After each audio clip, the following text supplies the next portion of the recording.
আমি পৰিয়ালৰ ফালৰ পৰা ইতিমধ্যে সংবাদ মাধ্যমত লিখিছোঁ, ভণ্টিও আজি লিখিছে। মই যিহেতু দিনটো আজি আদালততে আছিলোঁ, তথাপিতো মই তাৰ পৰাই এটা দুষাৰিমান লিখিছোঁ।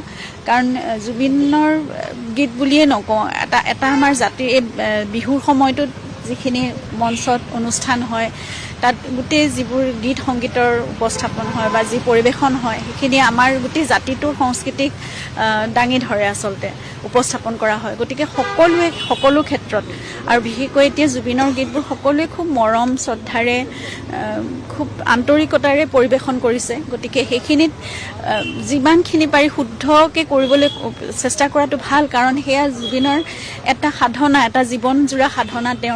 তেওঁৰ নিজৰ সংস্কৃতিটোৰ প্ৰতি, নিজৰ অসমীয়া গীত মাতৰ প্ৰতি, নিজৰ যিখিনি আন্তৰিকতা, তেওঁৰ ভক্তি শ্ৰদ্ধা সকলোবোৰৰ প্ৰতি, সেইটো আমাৰ সকলোৰে দায়বদ্ধতা আছে। সেইকাৰণে সকলোৱে শুদ্ধকৈ পৰিৱেশন কৰিবলৈ